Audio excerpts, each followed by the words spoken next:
w'umupira w'amaguru utuma benshi bamenyekana ku isi hose, ariko hari igihe icyubahiro n'igitinyiro abakinnyi bahabwa n'abafana gihinduka guhabwa inkwenene no kwanga urunuka, byose bitewe n'igitsina. Muri iki kiganiro tugiye kugaruka kuri bamwe mu bakinnyi babaye ikimenya bose bubahwa na rubanda, ariko ingutiya ikaza kubakoza isoni. Mu Rwanda muri 2011 nibwo u Rwanda rwakoze amateka yo kubona itike yo gukina imikino ya nyuma y'igikombe cy'isi cy'abatarengeje imyaka 17. Aba basore nyuma yo kuva muri Mexique bashyizwe mu ikipe yitwaga Isonga, ariko nyuma y'umwaka umwe batangira gutatana bajya mu makipe atandukanye. Umwe mu beza bari muri iyi kipe ni Ndatimana Robert, mu gihe abandi ariko bajyaga muri APR FC. Uyu musore w'i Rwamagana we yerekeje Nyanza muri Rayon Sport. Nyuma yo kwigaragaza muri Rayon Sport itari ifite amikoro ahagije icyo gihe, Ndatimana Robert yasoje amasezerano y'imyaka 2 maze yerekeza muri Police FC. Tariki ya 21 Ukuboza muri 2015 nibwo inkuru yabaye kimomo ko Ndatimana Robert ubabarizwa mu maboko ataraye. Uyu musore yatawe muri yombi asanzwe ku myitozo nyuma y'uko hari umubyeyi ngo wari watanze ikirego ko uyu musore yamusambanyirije umwana akanamutera inda kandi atarageza imyaka y'ubukure. Ku karadiyo kanjye ku musego nibereye mu byaro bya Gahini niyumvira amakuru ya siporo nk'ibisanzwe, nibwo umukobwa wavugaga ko yasambanyijwe yahamagaye kuri radiyo maze atanga ubuhamya. Mu gahinda kenshi uyu mukobwa yavuze ko atwite koko kandi ndatwite ari ya Ndatimana Robert, gusa avuga ko ibyo kuba atarageza imyaka y'ubukure byo ari ikinyoma kuko rwose afite imyaka 21 y'amavuko. Uyu mukobwa yakomeje avuga ko se yabataye akajya gushaka undi mugore azi ko ntacyo bazigezaho. Uyu mubyeyi gita ariko ngo yaje kubona nyina w'uyu mukobwa yarakoze akiteza imbere maze amugirira ishyari, niko gushaka kwihorera. Uyu ngo yamenye amakuru yo gutwita k'uyu mukobwa we ndetse amenya ko uwamuteye inda ari umusitari, ati nanjye nkabibyaza umusaruro. Uyu mukobwa yavuze ko ise yasabye Ndatimana Robert kumuha miliyoni 10 z'amafaranga y'u Rwanda cyangwa akamurega kuri polisi, undi arayamwima niko kujya kumurega. Yasoje avuga ko itangazamakuru ryamukorera ubuvugizi maze umugabo we akarekurwa. Nyuma y'igihe gito Ndatimana Robert aburana yaje kugirwa umwere maze ararekurwa, gusa ikipe ya polisi yo yari yaramaze gusesa amasezerano ye. Uyu yaje kunyura mu yandi makipe nka Sunrise na Rwamagana City, gusa kuri ubu ubanza ibyo gukina umupira ari igice kitakibarizwa mu gitabo cy'ubuzima bwe. Uyu nawe n'undi mukinnyi wahawe rubanda n'igitsina.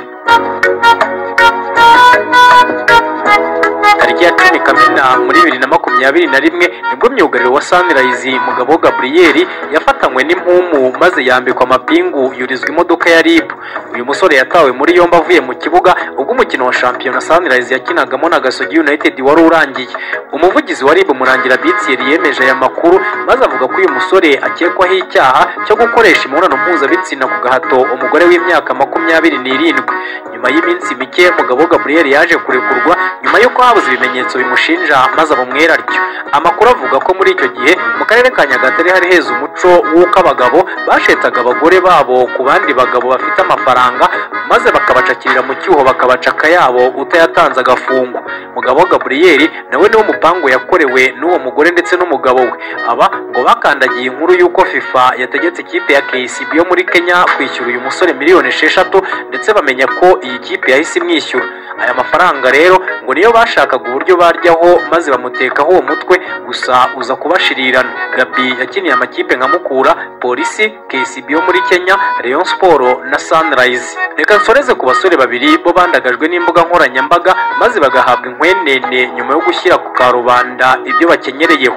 Muri Mata 2019 nibwo hagiye hanze amafoto n'amavideo bya Kimenyi Yves na Muhire Keve bambaye ubusa. Aya mashusho y'ubwambure bwabo bivuga ko yaba yarashyizwe hanze n'abakobwa bayoherereje mu rwego rwo kubihoreraho nyuma yo kubahemukira. Kimenyi Yves wakiniraga APR icyo gihe byamugizeho ingaruka zikomeye kuko yahise yongera ku rutonde rw'abakinnyi 16 APR yirukanye muri iyo mpeshyi yo kwandagazwa na muke bakavanamo amanota 13 bamurushaga akabatwara igikombe cya shampiyona.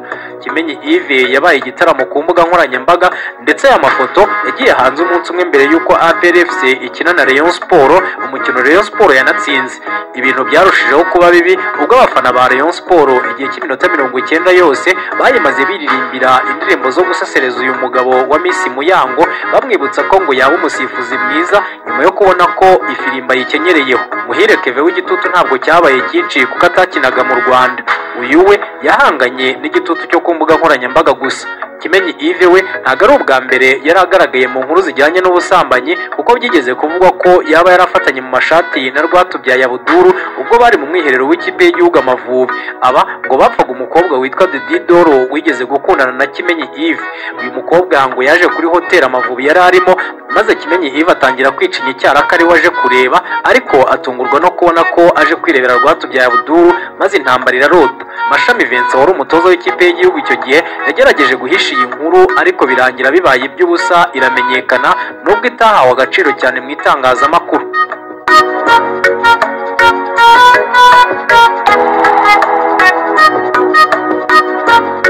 Ngabo rero bamwe muri ba Samusoni baterekewe amaso na Delila maze bakamumenera ibanga ry'imbaraga zabo bikarangira rubanda babahaye urw'amenyo, kandi rwose bari batamirijwe icyubahiro n'igikundiro. Ndagushimiye cyane kuba udahwema kubana natwe.